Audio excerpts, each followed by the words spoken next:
જય Mataji students, welcome to our YouTube channel Dhyan commerce, the key of success. જય માતાજી વિદ્યાર્થી મિત્રો, ધ્યાન કોમર્સના ઓનલાઈન લેક્ચરમાં આપનું સ્વાગત છે. બાળકો, ધોરણ 12 કોમર્સની અંદર એકાઉન્ટ એટલે કે નામાના મૂળ તત્વો વિષયમાં પહેલું પ્રકરણ ચેપ્ટર નંબર 1 ભાગીદારી વિષય પ્રવેશ આપણે શરૂ કરવા જઈ રહ્યા છે. વિદ્યાર્થી મિત્રો, બોર્ડની એક્ઝામમાં ટોટલ આ પ્રકરણનો ગુણભાર 5 માર્કનો છે, જેમાં 2 માર્કના MCQ અને 3 માર્કનો એક ટૂંકો દાખલો પૂછાશે. તો આખા પ્રકરણમાં બાળકો આપણે ભાગીદારને લગતી જુદી જુદી વિગતોનો અભ્યાસ કરવાનો છે અને એક નાનો દાખલો જોવાનો છે. તો નેક્સ્ટ વિડિયો સ્લાઇડમાં બાળકો ભાગીદારી વિષય પ્રવેશને લગતી બેઝિક થિયરી હું આપને સમજાવવા જઈ રહ્યો છું. વિદ્યાર્થી મિત્રો, ભાગીદારી વિષય પ્રવેશ પ્રકરણમાં ભાગીદારીનો જન્મ અથવા ઉદ્ભવ શા માટે થયો એ સમજવા માટે બાળકો આપણને ધંધાના મુખ્ય 3 પ્રકારનું નોલેજ હોવું જોઈએ. આપ બધા જ જાણો છો, 11 કોમર્સથી વિદ્યાર્થીઓ આપ સ્ટડી કરો છો. ધંધાના મુખ્ય 3 પ્રકાર છે. પહેલો પ્રકાર એકાકી વેપારી, જે ખૂબ જ નાના પાયા પર દરેક એરિયામાં ધંધો કરતો હોય છે. બીજો પ્રકાર છે ભાગીદારી પેઢી, જે આપણે આજ ભણવાનું શરૂ કરવા જઈ રહ્યા છે. અને ત્રીજો પ્રકાર છે કંપની, જે 12 કોમર્સના પાર્ટ 2 એકાઉન્ટમાં આવશે. તો વિદ્યાર્થી મિત્રો, ધંધાકીય એકમમાં એકાકી વેપારી પછી ભાગીદારીનો જન્મ શા માટે થયો? તો સૌપ્રથમ સમજીશું ભાગીદારીના જન્મના 3 મુખ્ય કારણો છે બાળકો. સૌપ્રથમ કારણ, પહેલો પોઈન્ટ, એક વ્યક્તિ પાસે નાણાંનો અભાવ હોય. તો બાળકો આપણે જાણીએ છીએ, કોઈ પણ વ્યક્તિએ ધંધો કરવો હોય તો એની પાસે મૂડી એટલે કે નાણાં હોવા જોઈએ. જો એક વ્યક્તિ પાસે ટેલેન્ટ છે, સ્કિલ્ડ છે, પણ એની પાસે નાણાં ન હોય બાળકો, તો બીજા વ્યક્તિ પાસેથી નાણાં લઈ અને ધંધો શરૂ કરી શકે છે. તો ભાગીદારી અસ્તિત્વમાં આવવાનું પહેલું કારણ છે નાણાંનો અભાવ. બીજું કારણ બાળકો, એક વ્યક્તિ પાસે કુશળતાનો અભાવ હોય. ઘણીવાર બાળકો કોઈ વ્યક્તિ ખૂબ જ પૈસાદાર, એની પાસે મૂડી હોય, પરંતુ એની પાસે ટેલેન્ટ, સ્કિલ્ડ, કુશળતા ના હોય, મેનેજમેન્ટના ગુણ ના હોય. તો એવી વ્યક્તિ શું કરશે? પોતાની પાસે પૈસા છે અને બીજી વ્યક્તિની કુશળતાનો ઉપયોગ કરી ભાગીદારી શરૂ કરશે.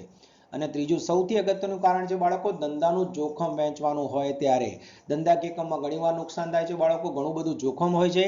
તો એકાકી વેપારીમાં જોખમ એક જ વ્યક્તિ વહેંચે છે, જ્યારે ભાગીદારી પેઢીમાં બાળકો 2 થી વધુ વ્યક્તિઓ ભાગીદાર હોય છે, તો જોખમની વહેંચણી થઈ જાય છે. તો મુખ્ય 3 કારણના લીધે બાળકો એકાકી વેપારી બાદ ભાગીદારી પેઢીનો જન્મ થયો એવું કહી શકાય. હવે બાળકો આપણે સમજીશું ભાગીદારીનો અર્થ અને તેની વ્યાખ્યા. તો સૌપ્રથમ બાળકો, ભારતીય ભાગીદારી કાયદા 1932ની કલમ 4 મુજબ ભાગીદારી એ એવી વ્યક્તિઓ વચ્ચેનો સંબંધ છે કે જેઓ બધા દ્વારા અથવા બધા વતી તેમનામાંની કોઈ એક વ્યક્તિ દ્વારા ચલાવાતા ધંધાનો નફો વહેંચવા સંમત થયા હોય. તો બાળકો આ વ્યાખ્યામાંથી એક MCQ 1 માર્કમાં પૂછાઈ શકે છે કે ભારતીય ભાગીદારીના કયા કાયદા મુજબ ભાગીદારી અસ્તિત્વમાં આવી? તો 1932. કઈ કલમ મુજબ અસ્તિત્વમાં આવી? તો કલમ 4. તો ભાગીદારી બાળકો એવું કહી શકીએ, જુદા જુદા વ્યક્તિઓ વચ્ચેનો સંબંધ છે, જેમાં એ લોકો કોઈ એક વ્યક્તિ ધંધો ચલાવે છે અથવા બધા ચલાવે છે અને નફો વહેંચી લેવા સંમત થાય છે. એના પછી બાળકો બીજું એક સમજીએ, 2 કે તેથી વધારે વ્યક્તિઓ નફો કમાવાના હેતુથી કાયદેસરનો ધંધો શરૂ કરે તો તેને ભાગીદારી કહેવામાં આવે છે. તો જ્યારે બાળકો 2 થી વધુ વ્યક્તિઓ નફો મેળવવાના ઉદ્દેશ્યથી કાયદેસરનો ધંધો, એટલે કે બાળકો ગુજરાતમાં દારૂબંધી છે, તો એવો કોઈ ઇલીગલ ધંધો ના કરી શકાય, ધંધો કાયદેસરનો હોવો જરૂરી છે, તો એને પણ ભાગીદારી કહી શકાય. ત્રીજી એક વ્યાખ્યા જોઈશું બાળકો, જે વ્યક્તિઓ ભાગીદારીમાં જોડાય તેઓ વ્યક્તિગત રીતે ભાગીદાર તરીકે ઓળખવામાં આવે છે. તો જે વ્યક્તિ બાળકો ભાગીદારીના ધંધામાં જોડાય છે એને ભાગીદાર કહેવામાં આવે છે. તો આ 3 અલગ અલગ અર્થ છે બાળકો, 1 માર્કની અંદર ગુજરાત બોર્ડમાં આવી શકે છે, તો ખાસ યાદ રાખવાના છે. એના પછી બાળકો, ભાગીદારીમાં જોડાયેલી વ્યક્તિઓ દ્વારા સંયુક્ત રીતે ચલાવવામાં આવતા ધંધાને ભાગીદારી પેઢી કહે છે. અથવા બાળકો આને થોડું અલગ રીતે સમજવું હોય તો 2 કે તેથી વધુ વ્યક્તિઓ દ્વારા નફો મેળવવાના ઉદ્દેશ્યથી ધંધો શરૂ કરવામાં આવે તો એને ભાગીદારી પેઢી કહેવામાં આવે છે. તો બાળકો આપ જોઈ શકો છો, ભાગીદારી વિષય પ્રવેશની પહેલા ભાગમાં બાળકો આપણે પ્રસ્તાવનામાં ભાગીદારી વિષય પ્રવેશ શા માટે થયો એમાં 3 મુખ્ય કારણ જોયા. એક વ્યક્તિ પાસે નાણાંનો અભાવ હોય, એક વ્યક્તિ પાસે ટેલેન્ટનો અભાવ હોય, એક વ્યક્તિને જોખમ વહેંચવાનું ટેન્શન હોય. ભાગીદારીની અંદર ભાગીદારીનો અર્થ જોયો બાળકો, ભાગીદારી પેઢીનો અર્થ જોયો અને ભાગીદાર કોને કહેવાય એ જોયું. તો બાળકો આમાંથી 1 માર્કનો MCQ ગુજરાત બોર્ડની એક્ઝામમાં આવી શકે છે. વિદ્યાર્થી મિત્રો, ભાગીદારી અને ભાગીદારી પેઢીનો અર્થ સમજ્યા પછી હવે ભાગીદારીના ખૂબ જ અગત્યના લક્ષણોની આપણે ચર્ચા કરીશું. સૌથી પહેલું લક્ષણ છે બાળકો કરારથી અસ્તિત્વ. ભાગીદારી પેઢીમાં ભાગીદારીનું અસ્તિત્વ હંમેશા કરાર દ્વારા કરવામાં આવે છે. જે કરારની અંદર કરાર લેખિત હોઈ શકે અથવા મૌખિક હોઈ શકે અને ભાગીદારને લગતી તમામ વિગતો આ કરારમાં નોંધવામાં આવે છે. એના પછીનું ખૂબ જ અગત્યનું લક્ષણ છે એકબીજાના એજન્ટ. ભાગીદારો બાળકો એકબીજાના પ્રતિનિધિ કે એજન્ટ તરીકે ઓળખવામાં આવે છે. એના પછી 3 નંબરમાં અગત્યનું લક્ષણ છે નફાનું હેતુ. જ્યારે બાળકો ભાગીદારીનો જન્મ થાય છે ત્યારે એ જન્મ થવાનો મુખ્ય હેતુ નફો કમાવાનો હોય છે. આપણે ભાગીદારી પેઢી અને ભાગીદારનો અર્થ જોયો કે જ્યારે બે કે તેથી વધુ વ્યક્તિઓ નફો મેળવવાનો ઉદ્દેશથી કાયદેસરનો ધંધો શરૂ કરે એટલે નફાનો હેતુ ખૂબ જ અગત્યનું લક્ષણ છે બાળકો. એના પછી અમર્યાદિત જવાબદારી, યાની ભાગીદારી પેઢીમાં બાળકો દરેક ભાગીદારની જવાબદારી અમર્યાદિત હોય છે. ભાગીદારી પેઢીમાં ખોટ જાય કે નુકસાન થાય ત્યારે ભાગીદારો પોતાની વ્યક્તિગત મિલકતો વેચીને પણ આ જવાબદારી પૂરી કરતા હોય છે. એના પછી બાળકો કાયદેસરનો ધંધો. યસ, ભાગીદારી પેઢી બાળકો કોઈ બી ઇલીગલ ધંધો ન કરી શકે. જેમ કે ગુજરાતમાં દારૂબંધી છે તો એવો ધંધો ન કરાય, પરંતુ કાપડની દુકાન, કરિયાણાની દુકાન, કોઈ મોલની અંદર મોટી સ્પોર્ટ્સ ગેમની દુકાન, તો એ કાયદેસરનો ધંધો કહી શકાય. એના પછી બાળકો પેઢીની માલિકી અને સંચાલન. આમ જોવા જઈએ તો બાળકો પેઢીના દરેક ભાગીદારને ધંધાના માલિક કહેવામાં આવે છે, પણ ઘણીવાર ભાગીદારોમાંથી કોઈ એક ભાગીદારને સંચાલન એટલે મેનેજમેન્ટની જવાબદારી સોંપવામાં આવે છે. તો પેઢીની માલિકી અને સંચાલન ભાગીદારી માટે ખૂબ જ અગત્યનો લક્ષણ છે. એના પછીનો ખૂબ જ અગત્યનો પોઈન્ટ છે બાળકો સભ્ય સંખ્યા. આ સભ્ય સંખ્યાનો પોઈન્ટ બાળકો MCQમાં 1 માર્કમાં ગુજરાત બોર્ડની એક્ઝામમાં પૂછી શકાય છે.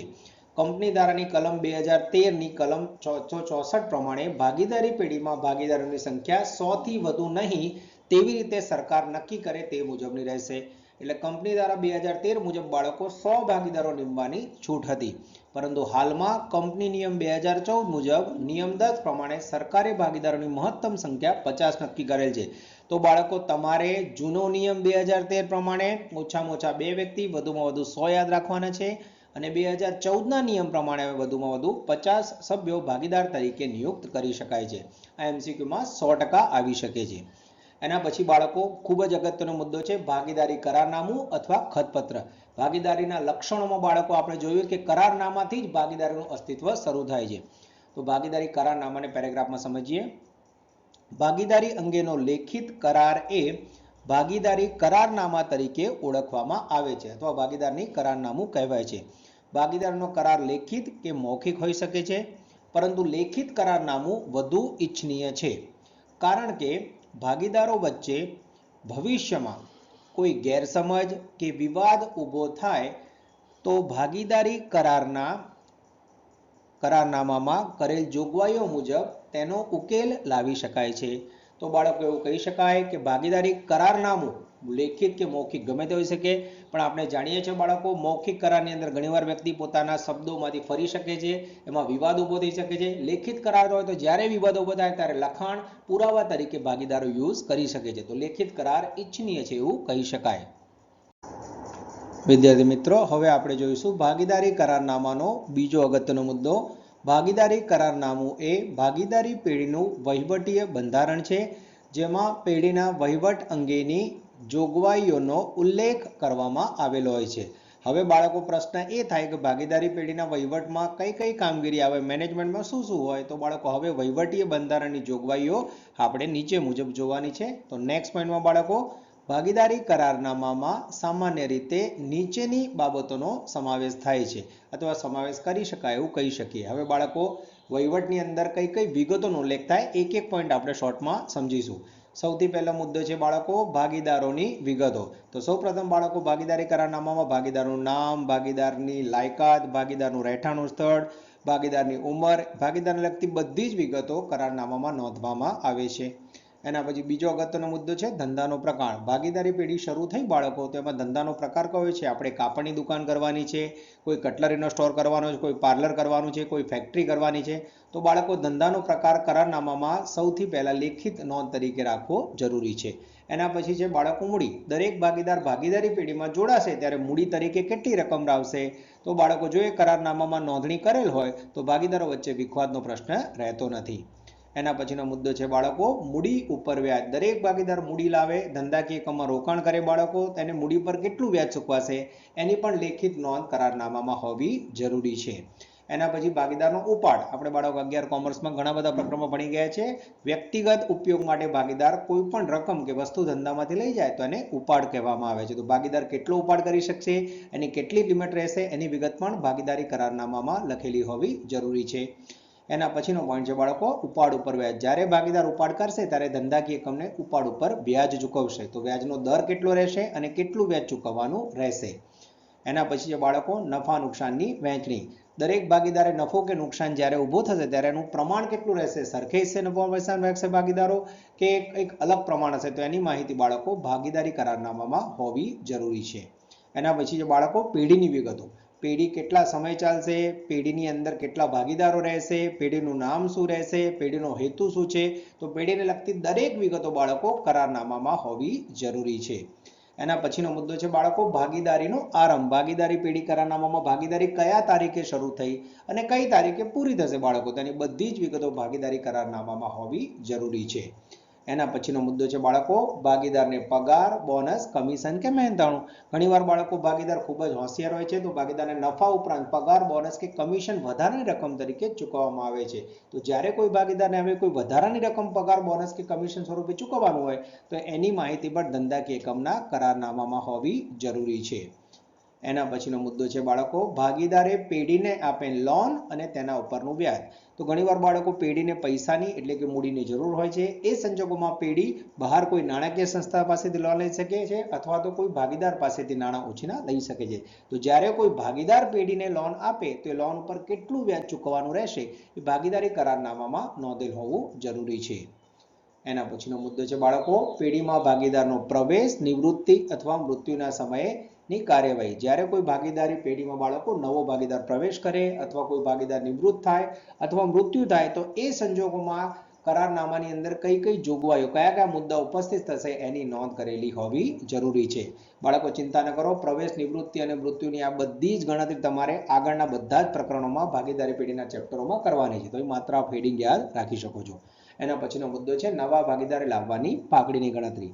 ઘણીવાર બાળકો કોઈ એક ભાગીદાર 10 વર્ષથી ધંધો ચાલતો હોય અને નવી પેઢીમાં દાખલ થાય છે ત્યારે એ ભાગીદારે પેઢીના ફળ સ્વરૂપે અથવા મહેનત સ્વરૂપે પાઘડીની રકમ લાવવી પડે છે. તો એની ગણતરી પણ તમારા અભ્યાસક્રમમાં છે. તો કરારનામામાં પાઘડી કેટલી લાવવી એ પણ નોંધ હોવી જરૂરી છે. આ બધી જ ગણતરી બાળકો આપણે પ્રવેશ નિવૃત્તિના પ્રકરણમાં જોવાની છે.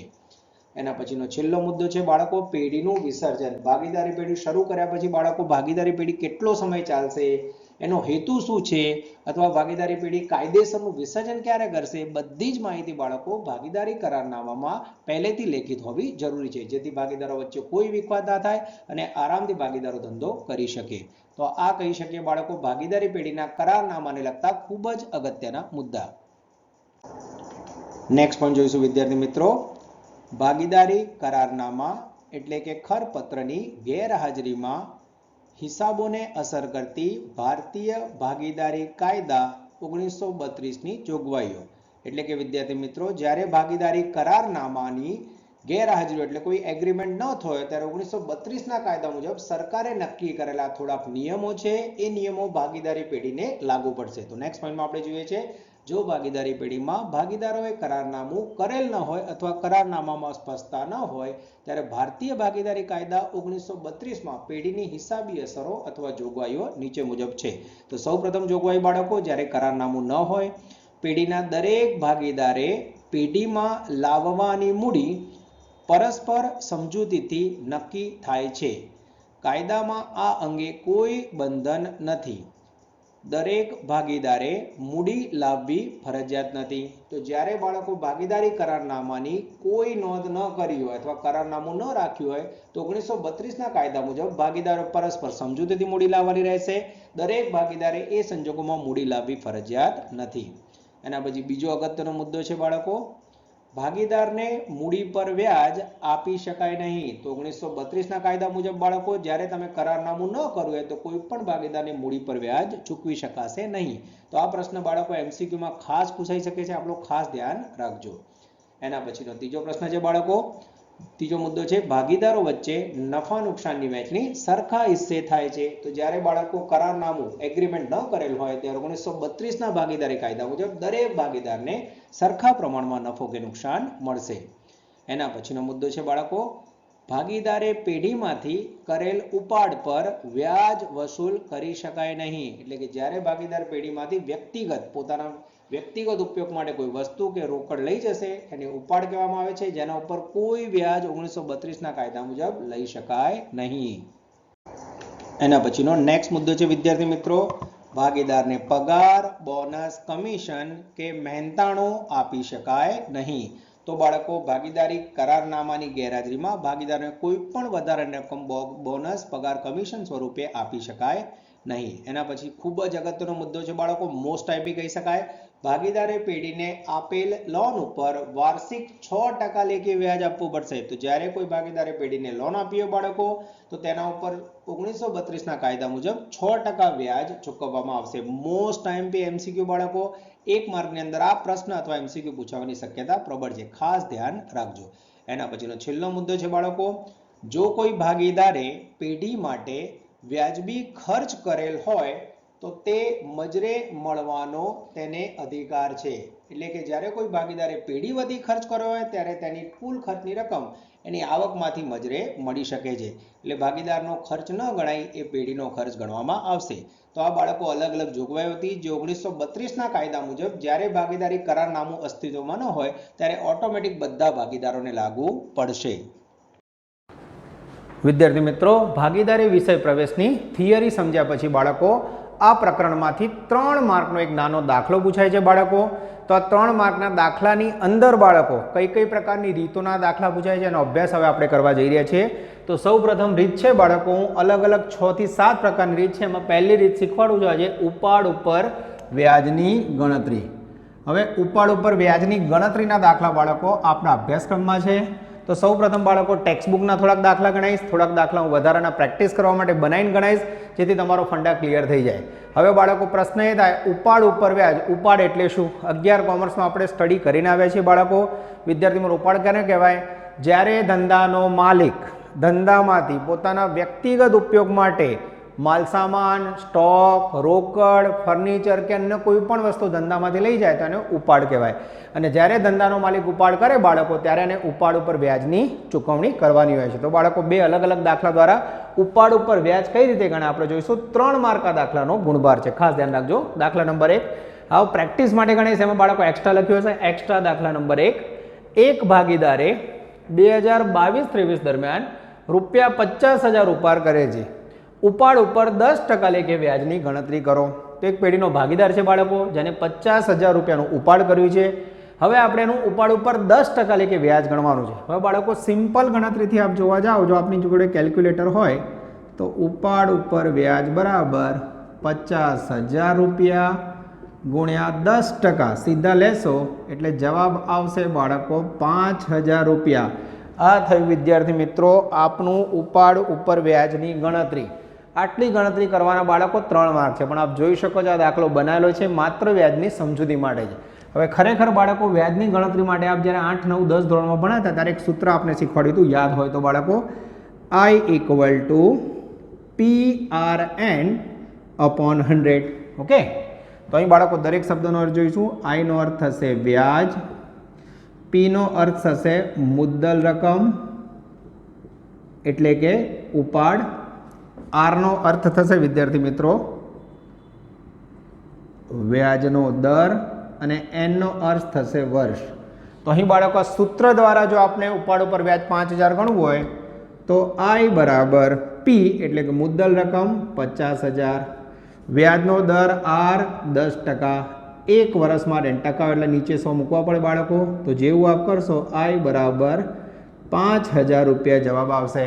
પણ બાળકો જો આપની જોડે કેલ્ક્યુલેટર હોય આપની પાસે તો આપ સીધા 50,000ના 10% લો તો 5,000 આવી શકે. આ થયો બાળકો પહેલો બેઝિક દાખલો, જેમાં વાર્ષિક ઉપાડ ઉપર વ્યાજ કઈ રીતે ગણાય મેં આપને સમજાવ્યું છે. હવે બાળકો બીજો એક એક્સ્ટ્રા દાખલા જોઈએ છે. દાખલા નંબર 2, રકમ મેં લખેલી જ છે. એક ભાગીદારે તારીખ 1/10/2022, અહીંયા તારીખ ખૂબ અગત્યની છે બાળકો, 1/10/22ના રોજ ઉપાડ કરેલ છે 40,000. ઉપાડ ઉપર 10% લેખે વ્યાજની 2022-23ના વર્ષની ગણતરી કરો. તો હવે બાળકો આપણે જવાબ જોઈશું. સૌ પ્રથમ ઉપાડ પર વ્યાજ માટે આપણે સૂત્ર મૂકીશું PRN/100. તો અહીં બાળકો જો મારે ગણતરી કરવી હોય તો આઈ એના બરાબર આપણે લખીશું વ્યાજ, પી બરાબર મુદ્દલ રકમ એટલે ઉપાડની રકમ, જે અહીં મને દેખાય છે વિદ્યાર્થી મિત્રો 40,000, આર એટલે રેટ ઓફ ઇન્ટરેસ્ટ, ગુજરાતીમાં કહીશું વ્યાજનો દર, જે મને દેખાય છે વિદ્યાર્થી મિત્રો 10%, અને અહીં એન એટલે વર્ષ લઈશું વિદ્યાર્થી મિત્રો. વર્ષમાં અહીં મને ખાસ દેખાય છે બાળકો 1/10/22 આપણે વ્યાજ ગણવાનું છે. હવે આપણે જાણીએ છીએ આપણી ગણતરીનું વર્ષ કઈ રીતે શરૂ થાય, 1/4/22 થી 31 માર્ચ 23. આ તમારું નાણાકીય વર્ષ છે બાળકો. હવે તમે વ્યાજ ઉપાડ ક્યારે કર્યો છે, 1/10, તો 1/10/22 થી 31 માર્ચ 23 આપ મહિના ગણી શકો છો બાળકો. 10, 11, 12, 1, 2, 3 એટલે અહીં જોવા જઈએ તો વર્ષની જગ્યાએ બાળકો 6 માસ ધ્યાનમાં લેવાના છે. તો અહીં વ્યાજ માત્ર 6 માસનું ગણવાનું છે બાળકો. હવે આપણે સૂત્રમાં મૂકીએ તો પીની જગ્યાએ વિદ્યાર્થી મિત્રો મુદ્દલ રકમ 40,000, વ્યાજનો દર 10%, અને સીધા 6 માસ લઈશું બાળકો તો આપણને જવાબ મળી જશે. ભાગ્યા 100 આપણી જોડે કેલ્ક્યુલેટર ન હોય ત્યારે કરવાની જરૂર પડે બાળકો. કેલ્સીથી આપ આ રીતે સીધી ગણતરી કરી શકો છો. 40,000 ગુણ્યા 10% ગુણ્યા 6 માસ ભાગ્યા 12. જેવું કરશો વિદ્યાર્થી મિત્રો કુલ વ્યાજની રકમ આવશે 2,000 રૂપિયા. તો અહીં 6 માસનું ઉપાડ પર વ્યાજ રૂપિયા 2,000 આવેલ છે. તો આ બંને દાખલામાં વિદ્યાર્થી મિત્રો આપ જોઈ શકો છો કે જ્યારે ધંધાનો માલિક ધંધામાંથી ઉપાડ કરે ત્યારે ઉપાડ ઉપર વ્યાજ વાર્ષિક કઈ રીતે ગણાય અને 6 માસિક કઈ રીતે ગણાય. વિડીયો પોઝ કરી વિદ્યાર્થી મિત્રો બંને દાખલા બોર્ડ ઉપરથી નોંધ કરી લો. વિદ્યાર્થી મિત્રો સફરને આગળ વધારીએ છીએ. ઉપાડ પર વ્યાજની ગણતરીમાં હવે બાળકો લેવા જઈએ છીએ દાખલા નંબર 3 એક્સ્ટ્રા દાખલા નંબર 4, એટલે કે બાળકો હજી ટેક્સ્ટબુકનો પહેલો દાખલો એક જ દાખલો ઉપાડ પર વ્યાજનો છે જે આવેલ નથી. તો બાળકો કંઈક અલગ કરવાનું છે. પહેલા 2 દાખલામાં આપણે વાર્ષિક વ્યાજ અને 6 માસિક વ્યાજ શીખ્યા ગણતા. હવે જોઈએ બાળકો એક્સ્ટ્રા દાખલા નંબર 3. એક ભાગીદાર દર મહિનાની શરૂઆતમાં એક સરખી રકમ 5,000 ઉપાડ કરે છે. હવે બાળકો દર મહિનાની શરૂઆતમાં ખૂબ જ અગત્યનો શબ્દ છે અને રકમ આપી છે 5,000 રૂપિયા. ખાસ ધ્યાન રાખજો વિદ્યાર્થી મિત્રો. ઉપાડ ઉપર વાર્ષિક 9% લોખે વ્યાજ ગણવાનું છે. ઉપાડ ઉપર વ્યાજ ગણો તો જ્યારે બાળકો દાખલામાં દર મહિનાની શરૂઆતમાં માસિક ઉપાડ આપ્યો વિદ્યાર્થી મિત્રો, ત્યારે દર મહિનાની શરૂઆતમાં ઉપાડ થાય ત્યારે તમારે સૂત્રમાં 78/12 માસ લેવાના છે. અને જ્યારે દર મહિનાના અંતે ઉપાડ થતો હોય વિદ્યાર્થી મિત્રો ત્યારે આપણે 66/12 લેવાના છે બાળકો. અંતે 66/12, દર મહિનાની શરૂઆતમાં 78/12. કોઈ બોલે કેમ, કઈ રીતે, તો એ બાળકો તમને થોડીક વાર રહીને સમજાવું છું. તો સૌથી પહેલા આપણે ઉપાડ ઉપર વ્યાજ ગણીશું. ઉપાડ ઉપર વ્યાજ I ઇક્વલ ટુ એ જ સૂત્ર મૂકીશું PRN/100. હવે બાળકો પીનો અર્થ છે મુદ્દલ રકમ. દર મહિનાની રકમ આપી છે આપણને. ઉપાડની કેટલી આપી છે વિદ્યાર્થી મિત્રો 5,000 રૂપિયા. વ્યાજનો દર મને દેખાય છે અહીં 9%. અને જ્યારે વર્ષની ગણતરી કરવાની હોય દર વર્ષની મહિનાની શરૂઆતમાં ઉપાડ કરતા હોય બાળકો ત્યારે વર્ષની જગ્યાએ સીધા 78/12 મૂકવાના છે. હવે કેલ્ક્યુલેટરને લીધે બાળકો નીચે મેં શું મૂક્યા નથી. હવે આપ કેલ્ક્યુલેટરથી ગણતરી કરી શકો છો વિદ્યાર્થી મિત્રો. આપની સામે જ ગણતરી કરું છું. 5,000 ગુણ્યા 9% ગુણ્યા 78/12 એટલે જવાબ આવશે બાળકો 2925 રૂપિયા. તો આ થયું બાળકો આપનું ઉપાડ ઉપર વ્યાજ 2925. તો જ્યારે બાળકો દાખલામાં આપણને દર મહિનાની શરૂઆતમાં માસિક ઉપાડ આપ્યો હોય ત્યારે 78/12 લેવાના. હવે પ્રશ્ન એ થાય વિદ્યાર્થી મિત્રો કે આ 78/12 કેમ લીધા? તો આગળનો દાખલો શીખવાડતા પહેલા બાળકો હું આપને ગણતરી સમજાવું. ધારો કે આપણે કોઈ એક વર્ષ શરૂ થતું હોય, આપણે જાણીએ છીએ મોસ્ટલી એપ્રિલથી શરૂ થાય, તો 1/4, 1/5, 1/6, 1/7, 1/8, 1/9, 1/10, ધ્યાન આપજો બાળકો, 1/11, 1/12, પછી 1/1, 1/2 અને 1/3. આ રીતે આપણે વિદ્યાર્થી મિત્રો વર્ષ ગણીશું. હવે ધારો કે 1 એપ્રિલે કોઈ ઉપાડ કરે છે, તમારે એને આ દર મહિનાની શરૂઆતમાં વ્યાજ આપો છો, તો 1 એપ્રિલથી ગણતરી કરો તો 12 મહિનાનું પૂરું વ્યાજ મળશે. એપ્રિલ મહિનાથી ગણો તમે ચોથા મહિને 4, 5, 6, 7, 8, 9, 10, 11, 12 એટલે પહેલા મહિનાની અંદર એને વ્યાજ મળશે એક્ઝેક્ટ 12 માસનું. એના પછી 5મા મહિનાથી ગણો તો વિદ્યાર્થી મિત્રો ચોથો મહિનો કપાઈ જશે. 5, 6, 7, 8, 9, 10, 11, 12, 1, 2, 3 એટલે વ્યાજ આવશે 11 માસનું. આ વિદ્યાર્થી મિત્રો માત્ર આપને સમજાવવા માટે કોન્સેપ્ચ્યુઅલ સાચો ખ્યાલ સમજાવવા માટે કરું, બાકી તમે 78/12 ગોખી નાખશો તો ચાલશે.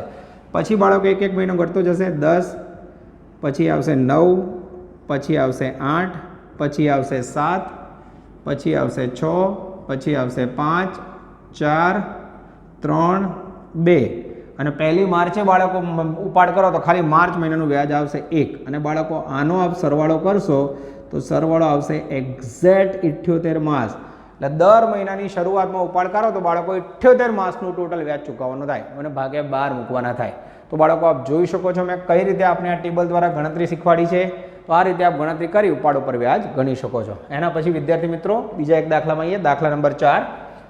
એક ભાગીદારે દર મહિનાની શરૂઆતમાં એક સરખી રકમનો ઉપાડ કરે છે. ફરી બાળકો ઉપાડ વર્ષની શરૂઆતમાં છે, પણ અહીં ઉપાડની રકમ આપી છે વાર્ષિક 72,000. ના ચાલે. તો જ્યારે બાળકો તમને દર મહિનાની શરૂઆતમાં ઉપાડ આપ્યો હોય તો અહીં આપ જોઈ શકો છો માસિક ઉપાડ 5,000 હતો, તો વાર્ષિક ઉપાડને તમારે માસિક ઉપાડમાં ફેરવવો પડે. તો અહીં વિદ્યાર્થી મિત્રો વ્યાજનો દર 9% છે ને ઉપાડ ઉપર વ્યાજ ગણવાનું છે. તો જવાબ માટે વિદ્યાર્થી મિત્રો સૌ પ્રથમ હું આપને માસિક ઉપાડ ગણતા શીખવાડીશ.